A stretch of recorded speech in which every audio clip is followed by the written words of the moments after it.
आजको यस भिडियो हामी VVS first इयरको एकाउन्टबाट जुन मोडल क्वेशन ट्युले निकालेको जुन मोडल क्वेशन छ त्यो मोडल क्वेशनमा क्वेशन नम्बर 17 र 17 मा पनि हामी जर्नल इन्ट्रिजको बारेमा पढ्ने छौं र यो भन्दा अघिल्लो भिडियोमा चाहिँ हामीले जर्नल इन्ट्रिजमा जान्नुपर्ने बेसिक कन्सेप्टहरुको बारेमा चाहिँ कुरा गरेका थियौं भने आज चाहिँ यो क्वेशन नम्बर 17 को जर्नल इन्ट्रिजको पार्ट चाहिँ हामी सोलुसन गरेर देखाउने छौं। पहिला सुरु त फर्मेटै गरौँ हैन, सोलुसन लेखौं। ल अब हामीलाई जर्नल इन्ट्रिजमा आएको छ, ल जर्नल इन्ट्रिज गरौँ। पहिला सुरु जर्नल इन्ट्रिज, यसको फर्मेट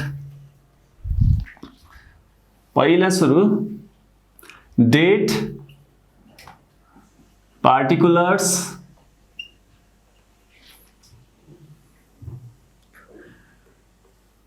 PR, पोस्टिङ रेफरेन्स, यतापट्टि डेबिट इन रुपीज र यतापट्टि क्रेडिट इन रुपीज भनेर राख्नु होला है। ल अब पहिला सुरु यहाँ यो जुन क्वेशन पढौं ल, के भनेको छ भने following are the transaction of a computer system service agency, computer service agency during the month of January भनेको छ है। एउटा कम्प्युटर सर्भिस एजेन्सी भन्ने एउटा संस्था रहेछ, अर्गनाइजेसन रहेछ, त्यसको लागि जनवरी मन्थको लागि, कुन मन्थको लागि? जनवरी मन्थको लागि केही ट्रान्जेक्सनहरु दिएको छ हैन। अब पहिला सुरु हेर्नुस्, जनवरी 2 मा के भयो, जनवरी 8 मा के भयो भनेर जनवरी मन्थमा भएको ट्रान्जेक्सनहरु दिइराको छ है। सुरुमा जाउँ जनवरी 2। अब जनवरी 2 मा के भएछ भने received cash rupees 3 lakh, 3 lakh रुपैयाँ क्याश पाइयो। To start business, business start गर्नलाई क्याश पाइयो हैन। अनि कोबाट पाइयो? From the owners. ओनर्स भनेको त्यहाँको शेयर होल्डर अथवा त्यहाँको मालिक भनौं न हैन। शेयर होल्डरबाट 3 लाख रुपैयाँ बिजनेस सुरु गर्नलाई पाइयो भनेपछि यो के हुन्छ? शेयर क्यापिटल भनिन्छ है। त्यो अमाउन्टलाई के भन्छौं हामी?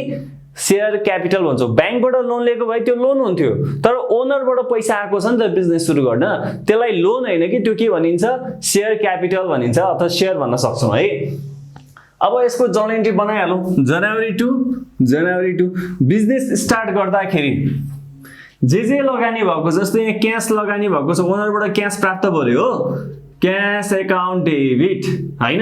यदि क्याश सँगसँगै अरु कुराहरु पनि प्राप्त भएको भए तपाईले डेटमा राख्नु पर्थ्यो। जस्तो फर्निचर आयो ओनर्सहरुबाट, फर्निचर एकाउन्ट डेबिट हैन। मेसिनरी आयो ओनर्सहरुबाट, मेसिनरी एकाउन्ट डेबिट। बिजनेस सुरु गर्दाखेरि जे लगानी भएको छ नि त्यो सबैलाई केमा राख्नुस्? त्यो सबै एसेट्सलाई डेबिटमा राख्नुस्। अनि के गर्ने? टु क्यापिटल एकाउन्ट भनेर जोडेर राख्ने। ठीक छ। यहाँ क्याश मात्रै प्राप्त भएको छ 3 लाख रुपैयाँ, अनि टु क्यापिटल एकाउन्ट पनि कति हुन्छ अब? 3 लाख रुपैयाँ। सपोज क्याश 3 लाख रुपैयाँ अनि फर्निचर 2 लाख रुपैयाँ पनि भन्देको भए, क्याश एकाउन्ट डेबिट 3 लाख रुपैयाँ, फर्निचर एकाउन्ट डेबिट 2 लाख रुपैयाँ, अनि टु क्यापिटल एकाउन्ट चाहिँ 3 लाख र 2 लाख जोडेर 5 लाख हुन्छ है। यानी कि यो क्यापिटल भनेको टोटल जति लगानी भएको छ एसेट्सहरु त्यो सबै जोडेर टोटलमा राख्दिनु होला है। ल अहिले क्याश मात्रै छ, त्यही भएर 3 लाखै भयो। अब नरेसन राख्नुस्, being business started after receiving, यसो भनौं न, after receiving cash from owners। the owners बाट क्याश प्राप्त भएपछि बिजनेस सुरु गरियो हैन त। ल अब यसलाई क्लोज गरौँ। जनवरी 2 को सक्यो। अब जनवरी 8 मा जाउँ है। जनवरी 8 मा के भनेको छ? Deposited into bank rupees 1 lakh. अब बैंकमा लगेर 1 लाख रुपैयाँ डिपोजिट गर्नुभयो कहिले? जनवरी 8 मा। अब यसको के हुन्छ भने आफूसँग भएको क्याश नगद चाहिँ बैंकमा लगेर डिपोजिट गर्दै, मेरो बैंक खातामा मैले आफूसँग भएको हातमा भएको क्याश मैले बैंकमा लगेर डिपोजिट गर्दै भने के हुन्छ? मेरो हातबाट पैसा जान्छ, क्याश गयो नि। क्याश आयो भने क्याश एकाउन्ट डेबिट हुन्छ, क्याश गयो भने टु क्याश एकाउन्ट हुन्छ। त्यसैगरी बैंक ब्यालेन्स बढ्यो भने बैंक एकाउन्ट डेबिट हुन्छ, बैंक ब्यालेन्स घट्यो भने टु बैंक एकाउन्ट हुन्छ। अब बैंकमा लगेर डिपोजिट गर्यो भने बैंकमा ब्यालेन्स त बढ्यो नि त मेरो हैन, त्यही भएर बैंक एकाउन्ट डेबिट गर्छौं हामी हैन। कम्पनीको बैंक खातामा पैसा बढ्यो, बैंक ब्यालेन्स बढ्यो, अनि फेरि हातमा भएको क्याश त गयो नि त, क्याश डिपोजिट गरे हो नि त, अरूले डिपोजिट गरे हैन, हामीले आफै आफ्नो क्याश चाहिँ बैंकमा गएर डिपोजिट गरे हो, त्यो पैसा गयो टु क्याश एकाउन्ट। यदि बैंकबाट पैसा निकाले भए के हुन्थ्यो? Cash account debit to bank account हुन्थ्यो अफिस युजको लागि हैन। तर अफिसको पैसा चाहिँ बैंकमा लगेर डिपोजिट गरेछ, त्यही भएर के भयो? Bank account to cash account. कति रुपैयाँ? 1 लाख रुपैयाँ।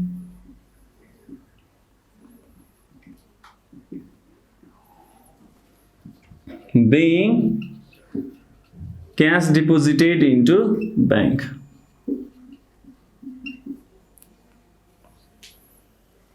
अब अर्को जाउँ जनवरी 10 के रहेछ है signed a 2-year promissory note. अब promissory note भनेको के हो बुझ्नुस् है प्रमिस गरेको कि म यो गर्छु है भनेर एउटा प्रमिस गरेर एउटा साइन गरेको एउटा कागजातलाई हामी सिम्पली के भन्न सक्छौं प्रमिसरी नोट है त्यहाँ केही शर्तहरु हुन्छ हैन at the bank and receive cash rupees 50,000 त्यो प्रमिसरी नोट एउटा प्रमिसरी नोटमा साइन गरिसके पछाडी 50,000 रुपैयाँ नगद पाइयो क्याश पाइयो 50,000 रुपैयाँ के पाइयो क्याश पाइयो भनेपछि क्याश आयो भनेपछि क्याश अकाउन्ट डेबिट हुन्छ हैन अनि इन्ट्रेस्ट 10% त्यो प्रमिसरी नोटमा जुन मैले साइन गरेर 50,000 पाएको छु त्यसमा ब्याज लाग्छ रे के त्यो मैले सित्तैमा पाएको हैन त्यो मैले लोन लिएको जस्तो रहेछ त्यसमा मैले ब्याज तिर्नु पर्छ कति 10% along with rupees 50,000 यो साउ र यो 10% ब्याज चाहिँ will be repaid at the end of 2 years 2 वर्ष पछाडी हामी यसलाई के गर्छौं 10% ब्याज सहित तिर्नु पर्छ भन्ने शर्त रहेछ है भनेपछि अब अहिले हामी त जनवरीमा छौं जनवरी कति गतेको यो ट्रान्ज्याक्सन हो जनवरी 10 मा हामीले प्रमिसरी नोट साइन गरेछौं 50,000 रुपैयाँ प्राप्त गरेछौं अनि त्यो 50,000 रुपैयाँ चाहिँ 10% ब्याज सहित हामीले 2 वर्षमा तिरिसक्नु पर्छ भन्ने कुरा रहेछ भनेपछि अहिले त क्याश आयो नि त क्याश अकाउन्ट डेबिट कति 50,000 रुपैयाँ क्याश आयो रिसिभ्ड क्याश भनेको छ अनि के शीर्षकमा आएको हो त त्यो त प्रमिसरी नोट हो नि त हैन र प्रमिसरी नोटको अगाडि के छ 10% ब्याज लाग्छ भनेपछि हामीले के बुझ्नु पर्यो 10% प्रमिसरी नोट अकाउन्ट कति 50,000 अब 2 वर्ष पछाडी चाहिँ अब हामीले के गर्नुपर्छ यो 50,000 लाई ब्याज सहित तिर्नु पर्छ 10% ब्याज सहित तिर्नु पर्छ भन्ने कुरा छ है तर जनवरीमा त तिर्नु परेन नि त त्यो त क्याश अकाउन्ट डेबिट पैसा आयो के शीर्षकमा आएको हो त प्रमिसरी नोट भन्ने शीर्षकमा आएको है being cash received after shining 10% promissory note payable at the end of 2 years 2 years को एन्ड मा हामीले त्यसलाई 10% ब्याज सहित तिर्नु पर्छ ठीक छ ल अब यसलाई पनि क्लोज गरौँ अब अर्को जाउँ जनवरी 11 के भनेको छ पर्चेज अफ सप्लाइज हामीले सप्लाइज किन्यौ है हामीले किन्यौ पर्चेज अफ सप्लाइज किन्यौ हैन फर रुपीस 30,000 30,000 मा किन्यौ अब पैसामा किने भए पैसा जान्छ टु क्याश अकाउन्ट हुन्छ यदि उधारोमा किनेको भए चाहिँ जोसँग किने उसको नाम राखिन्छ अथवा अकाउन्ट रिसिभेबल अथवा क्रेडिटर्स भनेर राखिन्छ हैन 30,000 को सप्लाइज किनेछौं अन अकाउन्ट भनेको चाहिँ अन क्रेडिट अन अकाउन्ट अथवा फ्रम कसैको नाम तोकेको छ भने हामी सिम्पली त्यसलाई के भन्छौं उधारोमा किनेको अन अकाउन्ट अन क्रेडिट अथवा जस्तो from XYZ company from ABC company from mister Shyam हैन मिस्टर हरि हो यस्तो भनेको छ भने चाहिँ यो उधारोमा किनेको हो भन्ने बुझ्छौं है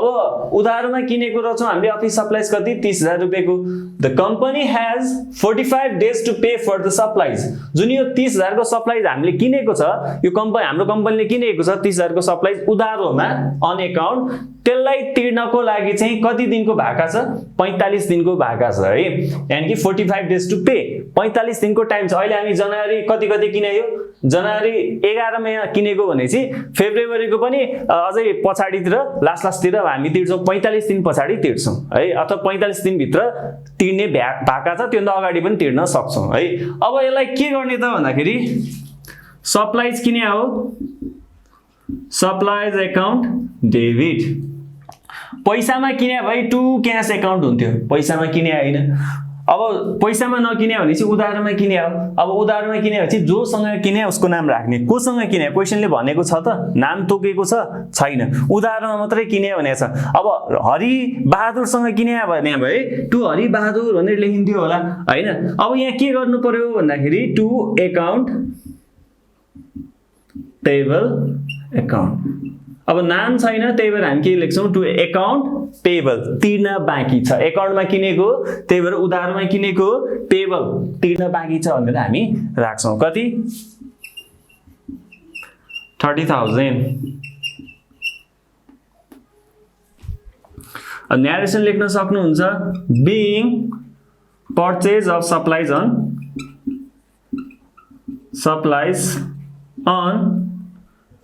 account। ठीक छ, उधारोमा हामीले सप्लाइज किन्यौं भनेर हामीले चढाउन सक्यौं। अब त्यसैगरी अर्को हेर्नुस् जनवरी 19 मा के भनेको छ भने billed a client rupees 1 lakh. क्लाइन्टलाई हाम्रो क्लाइन्टलाई 1 लाख रुपैयाँ है 1 लाख रुपैयाँको बिल दियौं फर सर्भिस रेन्डर्ड। हामीले के सर्भिस रेन्डर गरेका रहेछौं, सर्भिस दिएका रहेछौं है by expert in helping to install a new computer system। त्यो क्लाइन्टलाई चाहिँ एउटा नयाँ कम्प्युटर सिस्टम जडान गर्नको लागि इन्स्टल गर्नको लागि एक्सपर्टले सर्भिस दिनु भएको रहेछ। अनि त्यो सर्भिस त सित्तैमा दिदैन नि त कम्पनीले। हाम्रो कम्पनीले 1 लाख रुपैयाँको बिल थमाएछ है, 1 लाख रुपैयाँको के गर्यो बिल थमाइदियो। अब 1 लाख रुपैयाँको बिल थमाइदियो अनि त्यहाँ कुरा के छ भने the client is to pay 25% of bill upon the receipt end है। अब 1 लाख रुपैयाँको बिल थमायो, बिल थमाउन साथ बिल थमाकै बेला उले 25% तिर्छ।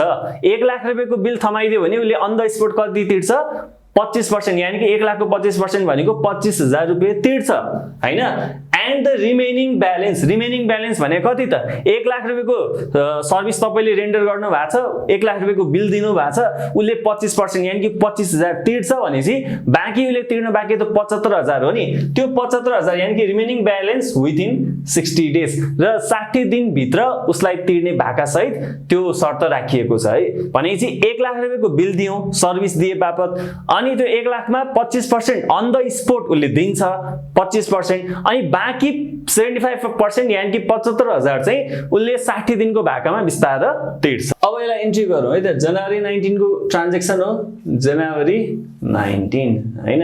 अब पहिला सुरु त तपाईले सर्भिस दिए हो नि त हैन, सर्भिस दिए बापत क्याश पाउनु भो रे, क्याश अकाउन्ट डेबिट कति पाउनु भो 25% पाउनु भो। 1 लाख को बिल दिनु भएको छ 25% उले अन द स्पोट तिर्छ भनेपछि 25,000 तपाईलाई दियो हैन।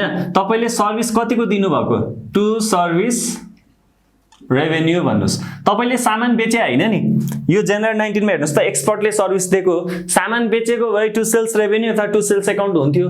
यहाँ सेल्स गरेको हैन कि यहाँ सर्भिस दिएको है, तेरो सेल्स रेभेन्यू हैन कि के हुन्छ टु सर्भिस रेभेन्यू अकाउन्ट हुन्छ हैन। कति 1 लाख को सर्भिस दिनु भयो नि त, 1 लाख को बिल थमाउनु भएको छ हैन। 1 लाख को सर्भिस दिनुभयो टु सर्भिस अकाउन्ट। अब 1 लाख को सामान बेचे भए टु सेल्स अकाउन्ट हुन्थ्यो हैन। 1 लाख को सर्भिस दिनुभयो बिल काट्नुभयो तर अन द स्पोट उले 25% तिर्यो यानी कि 25,000 तिर्यो। त्यो क्लाइन्टले 25,000 तिर्यो भनेपछि लिन बाँकी कति छ त, लिन बाँकी कति छ 75,000 छ। यसलाई के भन्छ अकाउन्ट रिसिभेबल अकाउन्ट डेबिट, ठीक छ, अथवा डेब्टर्स अकाउन्ट डेबिट। अथवा यदि त्यो क्लाइन्टको नाम छ जस्तो मिस्टर हरिलाई चाहिँ हामीले यो बिल काटेर दिएको उसँग 75,000 रिमेनिङ ब्यालेन्स चाहिँ 60 डेज भित्र उठाउनु पर्ने छ भन्ने भए हरि भनेर नाम राखिन्थ्यो, जे नाम छ है। एबीसी कम्पनी लिमिटेड छ भने भए एबीसी कम्पनी लिमिटेड भनेर राखिन्थ्यो हैन। अब नाम छैन भने चाहिँ उसँग लिन बाँकी छ भने चाहिँ अकाउन्ट रिसिभेबल अकाउन्ट डेबिट भनेर राख्नुस् है। अब न्यारेसनमा तपाईले मिलाएर राख्न सक्नुहुन्छ है। अब जाउँ जनवरी 21 है। जनवरी 21 के भन्छ भने पेड रुपीज 10,000 पे गर्नु भन्छ कसलाई एडभर्टाइजिङ कम्पनीलाई पे गर्नु भन्छ, यानी कि एडभर्टाइजमेन्टको लागि पे गर्नुभयो हैन। भनेपछि पे गर्दाखेरि पैसा आउँछ कि जान्छ नि, त्यही भएर टु क्याश अकाउन्ट हुन्छ, पैसा गयो पे गर्नुभयो। अनि कसलाई के शीर्षक के को लागि तिर्नु भएको हो त एडभर्टाइजमेन्टको लागि तिर्नु भयो, त्यही भएर एडभर्टाइजमेन्ट अकाउन्ट डेबिट है। जस्तो तपाईको अफिसमा काम गर्ने एउटा मान्छे छ विनय अधिकारी हैन, उसलाई यदि तपाईले 10,000 को स्यालेरी दिनुभयो भने अब त्यहाँ journal entries Vinay Adhikari account debit to cash account हुँदैन के शीर्षकमा दिनुभयो स्यालेरीको लागि दिनुभयो नि, त्यो salary account debit to cash account हुन्छ। घरबेटीलाई भाडा तिर्नुभयो घरबेटी अकाउन्ट डेबिट हुँदैन कि, त्यहाँ के हुन्छ रेन्ट शीर्षकमा तिर्नु भयो नि त, भाडाको लागि तिर्नु भयो नि त, त्यही भएर rent account debit to cash account हुन्छ। हो त्यस्तै एडभर्टाइजिङ कम्पनीलाई तिर्नुभयो, अब एडभर्टाइजिङ कम्पनीलाई तपाईले एडभर्टाइजमेन्टको लागि तिर्ने हो नि त, त्यही भएर advertisement account debit to cash account. त्यो एडभर्टाइजमेन्ट शीर्षकमा खर्च भयो त्यही हामी त्यही राख्छौँ है, 10,000 डेबिटमा 10,000 क्रेडिटमा। अब यो पनि न्यारेसन तपाईले मिलाएर राख्न सक्नुहुन्छ। जनवरी अब अर्को जाउँ 22 मा जाउँ है। रिसिभड रुपीज 45,000 तपाईले 45,000 रुपैयाँ प्राप्त गर्नुभयो भने चाहिँ क्याश एकाउन्ट डेबिट 45,000 भइहाल्छ। क्याश आयो डेबिट, क्याश तिर्नुभयो टु क्याश एकाउन्ट हैन। 45,000 रुपैयाँ प्राप्त गर्नुभयो भने चाहिँ क्याश एकाउन्ट डेबिट 45,000 भइहाल्छ। अनि यो 45,000 प्राप्त त गर्नुभयो आफ्टर डिडक्सन अफ 10% डिस्काउन्ट। तपाईले 10% डिस्काउन्ट दिएर 45,000 रुपैयाँ प्राप्त गर्नुभयो रे के। 10% डिस्काउन्ट दिएर 45,000 रुपैयाँ प्राप्त गर्नुभयो भनेपछि कति लिनु पर्नेमा 10% छुट दिएर तपाईले 45,000 लिनुभयो, त्यो तपाईले हिसाब गर्नु पर्यो है। अब यो सिम्पली यतिकै पनि हिसाब गर्न सकिन्छ। 50,000 लिनु पर्ने रहेछ। 50,000 को 10% भनेको 5,000 रुपैयाँ हुन्छ। तपाईले लिनुभयो कति 45,000, 90% चाहिँ लिनुभयो, 10% छुट दिनुभयो भनेपछि सिम्पली बुझ्न सक्छौं 45,000 10% छुट दिएर लिएको भनेपछि तपाईले लिनुपर्ने 50,000 रहेछ। 50,000 को 10% भनेको 5,000 हो। यानी कि 50,000 मा 10% छुट दिनुभयो 5,000 हुन गयो र 5,000 घटाइसकेपछि तपाईले कति लिनुभयो 45,000 मात्रै लिनुभयो भनी बुझ्नु पर्यो है। यानी कि 5,000 चाहिँ डिस्काउन्ट रहेछ भनी तपाईले बुझ्नु पर्यो। यो 45,000 को चाहिँ 10% हैन, याद गर्नु होला। यो 45,000 को 10% हैन कि लिनु पर्नेमा 10% डिस्काउन्ट दिएर अनि 45,000 प्राप्त गर्नुभयो है। अनि from the client billed on January 19। अघि यो जनवरी 19 को केस हेर्नुस् त। जनवरी 19 मा के भनेको थियो 75,000 लिन बाँकी थियो, 1 लाख को बिल काटेको थियो, 25,000 उले अन द स्पोट दियो, 75,000 उसले तिर्न बाँकी थियो, 75,000 तिर्नलाई पनि 60 दिनको भाका थियो, 2 महिनाको भाका थियो। अब उसले बीचमा 50,000 सेटल गरेछ। त्यो 75,000 मा 50,000 चाहिँ अब यही महिना जनवरी 22 मा उले सेटल गरेछ भनेपछि अब यसलाई हिसाब गरौँ, यसलाई रेकर्ड गरौँ। क्याश प्राप्त भयो, क्याश एकाउन्ट डेबिट कति प्राप्त गर्नुभयो 45,000। अब डिस्काउन्ट दिनु भएको हो नि त हैन। डिस्काउन्ट एलाउ गर्नुभयो, 10% डिस्काउन्ट दिएर 45,000 लिनुभयो। 45,000 को 10% हैन कि लिनु पर्नेमा चाहिँ 10% डिस्काउन्ट दिएर तपाईले 45,000 लिनुभयो भनेपछि डिस्काउन्ट दिनुभयो भने डेबिटमा आउँछ। याद गर्नुस् है डिस्काउन्ट को कुरा। डिस्काउन्ट दिनुभयो भने डिस्काउन्ट एकाउन्ट डेबिट हुन्छ। डिस्काउन्ट लिनुभयो भने चाहिँ डिस्काउन्ट क्रेडिटमा आउँछ। टु डिस्काउन्ट एकाउन्ट भनेर क्रेडिटमा आउँछ है। डिस्काउन्ट लिनुभयो क्रेडिटमा, डिस्काउन्ट दिनुभयो डेबिटमा है। क्याशको उल्टो हुन्छ भनेर सम्झिनुस्। जस्तो क्याश लिनुभयो भने क्याश एकाउन्ट डेबिट हुन्छ, डिस्काउन्ट लिनुभयो भने के हुन्छ डिस्काउन्ट क्रेडिटमा आउँछ। त्यसैगरी क्याश तिर्नुभयो भने टु क्याश एकाउन्ट हुन्छ नि। त्यस्तै डिस्काउन्ट दिनुभयो भने चाहिँ डिस्काउन्ट डेबिटमा आउँछ है। यो क्याश र डिस्काउन्टको रिलेसन उल्टो छ भनेर बुझ्न सक्नुहुन्छ है। अब डिस्काउन्ट दिनुभएको हो त्यही भएर डिस्काउन्ट डेबिटमा आउँछ। डिस्काउन्ट लिनुभएको भए चाहिँ क्रेडिटमा आउँथ्यो। अहिले डिस्काउन्ट दिनुभयो, कति दिनुभयो 5,000 दिनुभयो। 50,000 रहेछ, क्वेशनले भनेको छैन हैन। तपाईले यक्स सपोज गरेर पनि निकाल्न सक्नुहुन्छ। 50,000 मा 10% डिस्काउन्ट भनेको 5,000 हुन्छ। अनि 50,000 मा 5,000 घटाएपछि तपाईले 45,000 तिर्नु भएको यो सरसर्ती हिसाब गर्दा। अब यो कहिलेको कारोबारबाट तपाईले प्राप्त गर्नुभयो भन्दाखेरि जनवरी 19 मा जुन तपाईले 75,000 लिन बाँकी थियो नि, जसलाई एकाउन्ट रिसिभेबल भन्नु भएको थियो नि, लिन बाँकी रिसिभ गर्न बाँकी हो, त्यहाँबाट 50,000 लिनु पर्नेमा तपाईले 10% डिस्काउन्ट दिएर 45,000 चाहिँ लिनुभयो भनेपछि यो एकाउन्ट रिसिभेबल राख्नु पर्यो है। कति 50,000। अब हेर्नुस् अघि एकाउन्ट रिसिभेबल लिन बाँकी हुँदाखेरि के भएको थियो डेबिटमा आएको थियो नि, लिन बाँकी यो तपाईको सम्पत्ति हुन्छ क्या हैन। अनि यो चाहिँ के हो तपाईले सेटल गर्नुभयो, त्यही भएर के आयो क्रेडिटमा आयो के। पछि हिसाब गर्दाखेरि चाहिँ के हुन्छ भने डेबिटमा 75,000, क्रेडिटमा एकाउन्ट रिसिभेबल कति छ 50,000 भनेपछि 25,000 को डिफरेन्स आयो नि। यसले के देखाउँछ भने अझै एकाउन्ट रिसिभेबल चाहिँ 25,000 छ भन्ने कुरा देखाउँछ है। त्यो पछाडी काम लाग्छ। अहिले चाहिँ जस्ट के बुझ्नुस् भने यो 75,000 जुन एकाउन्ट रिसिभेबल थियो लिन बाँकी थियो 75,000 मध्ये 50,000 मा तपाईले सेटल गरिसक्नुभयो। यानी कि 45,000 लिनुभयो, 5,000 चाहिँ यानी कि 10% चाहिँ डिस्काउन्ट दिनुभयो। त्यसलाई पनि न्यारेसनमा मिलाएर राख्न सक्नुहुन्छ। अर्को जाउँ जनवरी 26। जनवरी 26 मा के भन्छ भने रिसिभड क्याश रुपीज 30,000 क्याश प्राप्त गर्नुभयो 30,000 भनेपछि सिधै क्याश एकाउन्ट डेबिट हुन्छ। 30,000 प्राप्त गर्नुभयो रे नि। अब के शीर्षकमा प्राप्त गर्नुभयो त भन्दाखेरि for service provided in selecting software for its computer. तपाईले सर्भिस प्रोभाइड गर्नु भएको छ, कसैलाई सफ्टवेयर सेलेक्ट गर्न मद्दत पुर्याउनु भएको छ, सर्भिस दिनु भएको छ, तसर्थ तपाईले 30,000 रुपैयाँ पाउनुभयो। सामान बेचे हैन नि, सर्भिस दिएको है। सामान बेचे भए टु सेल्स एकाउन्ट हुन्थ्यो होला हैन। अब यहाँ के हुन्छ, टु सर्भिस रेभेन्यू एकाउन्ट कति 30,000। अब यसलाई पनि तपाईले न्यारेसनमा मिलाएर राख्न सक्नुहुन्छ। अब अर्को जाउँ जनवरी 28। जनवरी 28 मा के भनेको छ भन्दाखेरि purchase a computer system ₹50,000 in cash. तपाईले कम्प्युटर सिस्टम किन्नुभयो तर केमा किन्नुभयो त, क्याशमा, उधारोमा हैन कि क्याशमा किन्नुभयो है। कहिले, यहाँ क्वेशनमा हेर्न सक्नुहुन्छ जनवरी 28 मा। अनि जनवरी 28 राख्नुस्। तपाईले के किन्नुभयो, कम्प्युटर सिस्टम किन्नुभयो ल, computer system account debit to केमा किन्नुभयो, क्याशमा किन्नुभयो नि, टु क्याश एकाउन्ट है। कति छ, ₹50,000।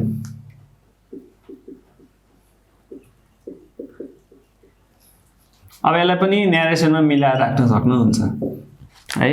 अब त्यसै गरी अब लास्टमा हेर्नुस्, लास्टमा के भनेको छ भने जनवरी 30 मा पेड ₹50,000 स्यालेरिज। तपाईले 50,000 रुपैयाँको स्यालेरिज तिर्नुभयो फर जनवरी। जनवरीको लागि 50,000 को स्यालेरी तिर्नुभयो। अहिले हामीले यो हिसाब गरेकै जनवरी मन्थको लागि हो। यहाँ हेर्नुस् न, डेटहरु सबै जनवरीको लागि दिएको छ। क्वेशनले बिगिनिङमै for the month of January भन्दिएको थियो। जनवरीको लागि 50,000 को स्यालेरी तिर्नु भयो हैन, एन्ड ₹30,000 रेन्ट फर फेब्रुअरी। र अब जनवरी पछाडी के आउँछ, फेब्रुअरी आउँछ नि। अर्को महिनाको लागि तपाईले भाडा तिर्दिनु भयो कति, 30,000 रुपैयाँ। भनेपछि यो चाहिँ रेन्ट मात्रै हैन, यो एडभान्स रेन्ट हुन जान्छ।